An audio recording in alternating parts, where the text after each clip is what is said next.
जिससे पूरी दुनिया में तेल की आपूर्ति रुकने का खतरा पैदा हो गया है और यह युद्ध अब वैश्विक संकट का रूप लेता दिखाई दे रहा है।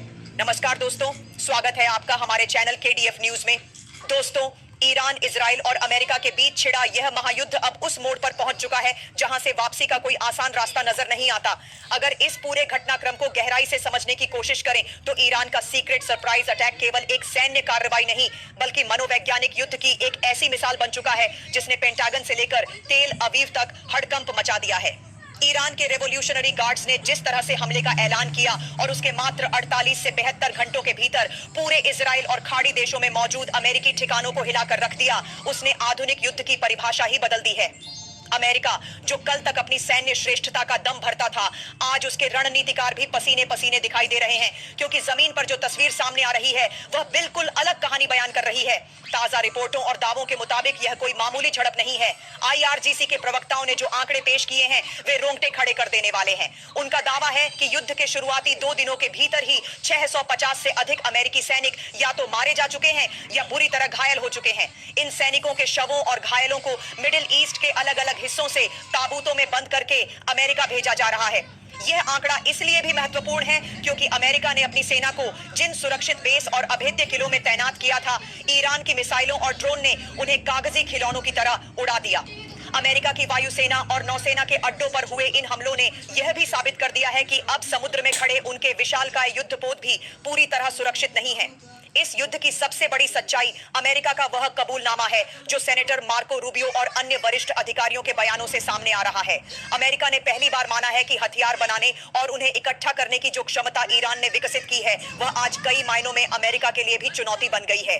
दुनिया हैरान है कि एक महाशक्ति यह स्वीकार कर रही है कि वह हर महीने केवल 6 या 7 इंटरसेप्टर मिसाइलें ही बना पाती है, जबकि उसी समय में ईरान 100 से ज्यादा बैलिस्टिक मिसाइलें तैयार कर रहा है। इसके साथ ही ईरान के पास हजारों की संख्या में वन वे सुसाइड ड्रोन भी मौजूद हैं जो बेहद कम लागत में तैयार होते हैं लेकिन अरबों डॉलर के अमेरिकी डिफेंस सिस्टम को पल भर में ध्वस्त कर सकते हैं। अमेरिकी अधिकारियों का डर साफ दिखाई दे रहा है कि वे ईरान के इस विशाल ड्रोन और मिसाइल प्रोग्राम को रोकने में पूरी तरह असफल साबित हुए हैं। ईरान ने अपने हमलों का निशाना भी बेहद सोच समझकर चुना है। हालिया हमलों में कई उन होटलों और इमारतों को भी निशाना बनाया गया जिन्हें अमेरिका अपने सैनिकों के छिपने के लिए सुरक्षित मान रहा था। ईरान का तर्क है कि इजराइल और अमेरिका ने मिलकर ईरान के करमान क्षेत्र में एक बच्चियों के स्कूल पर हमला किया था जिसमें 50 से ज्यादा मासूमों की जान चली गई थी। ईरान इस घटना को एक नरसंहार मानता है और इसी का बदला लेने के लिए उसने इजराइल और अमेरिका के उन ठिकानों को चुन चुनकर निशाना बनाया है जहां उनकी सैन्य लीडरशिप मौजूद थी। यह युद्ध अब केवल सीमाओं का संघर्ष नहीं रहा बल्कि यह उन मासूमों की कब्रों का हिसाब बन चुका है जिन्हें युद्ध की आग में झोंक दिया गया था। ईरान का कहना है कि जब तक इजराइल अपनी हरकतों से बाज नहीं आता तब तक यह सीक्रेट सरप्राइज अटैक जारी रहेगा और आने वाले 24 घंटों में हमलों की तीव्रता और भी भयावह हो सकती है। इस पूरे घटनाक्रम में अंतर्राष्ट्रीय राजनीति भी तेजी से बदलती दिखाई दे रही है। ब्रिटेन, जो हमेशा अमेरिका के साथ खड़ा रहता था, अब इस युद्ध से पीछे हट गया है। ब्रिटिश प्रधानमंत्री कीर स्टारमर ने साफ कर दिया है कि ब्रिटेन ईरान पर होने वाले किसी भी हमले में अमेरिका और इजराइल का साथ नहीं देगा। यह स्थिति बताती है कि कई देशों को अंदेशा है कि अगर यह युद्ध और बढ़ा तो पूरे क्षेत्र को भारी तबाही का सामना करना पड़ सकता है। उधर अमेरिका के भीतर भी राजनीतिक तनाव बढ़ गया है। डोनाल्ड ट्रंप और वर्तमान प्रशासन के खिलाफ खुद अमेरिकी नागरिकों ने मोर्चा खोल दिया है।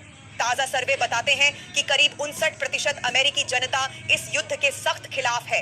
लोग सवाल पूछ रहे हैं कि आखिर क्यों अमेरिकी सैनिकों की जान एक ऐसी जंग में झोंकी जा रही है जिसका कोई स्पष्ट कारण नहीं बताया गया। ईरान ने न केवल इजराइल के सैन्य ठिकानों को तबाह किया है बल्कि खाड़ी देशों में अमेरिका के प्रभाव को भी चुनौती दे दी है।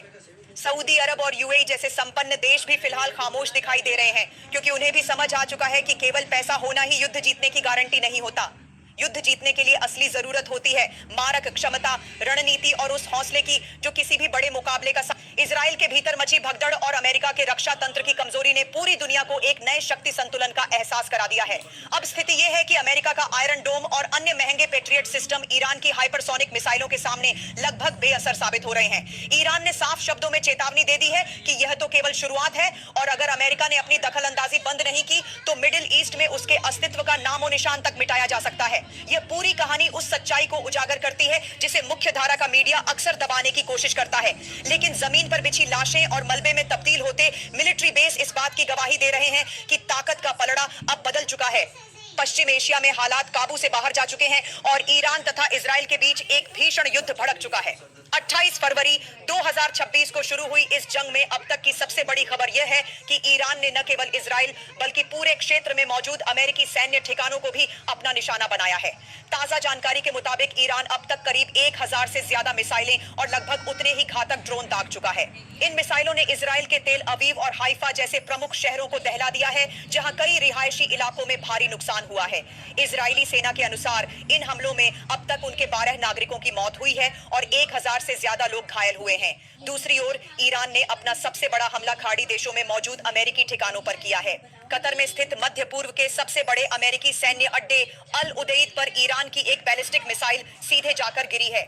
इसके अलावा कुवैत, बहरीन, जॉर्डन और संयुक्त अरब अमीरात में स्थित अमेरिकी दूतावासों और सैन्य ठिकानों पर भी ड्रोन और मिसाइल हमले किए गए हैं।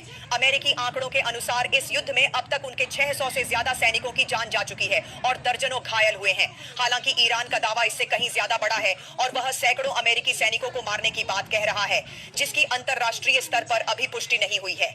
इस भीषण युद्ध में ईरान को भी भारी कीमत चुकानी पड़ी है। अमेरिका और इजराइल ने मिलकर ईरान के भीतर ऑपरेशन एपिक फ्यूरी और ऑपरेशन रोअरिंग लायन जैसे सैन्य अभियान चलाए हैं, जिनमें ईरान के परमाणु ठिकानों, मिसाइल लॉन्च पैड्स और सैन्य मुख्यालयों को निशाना बनाया गया है। खबरों के अनुसार इन हमलों में ईरान के सर्वोच्च नेता आयतुल्ला अली खामनेई और कई वरिष्ठ कमांडरों के मारे जाने की अपुष्ट खबरें भी सामने आई हैं। ईरान के भीतर अब तक 1000 से ज्यादा लोगों के मारे जाने की खबर है, जिनमें बड़ी संख्या में सैनिक और आम नागरिक शामिल बताए जा रहे हैं। ईरान की नौसेना को भी बड़ा झटका लगा है और उसके करीब 12 युद्धपोत समुद्र में डुबो दिए गए हैं। इसी बीच ईरान ने स्ट्रेट ऑफ हॉर्मुज को बंद करने की घोषणा कर दी है, जिससे पूरी दुनिया में तेल की आपूर्ति रुकने का खतरा पैदा हो गया है और यह युद्ध अब वैश्विक संकट का रूप लेता दिखाई दे रहा है। नमस्कार दोस्तों, स्वागत है आपका हमारे चैनल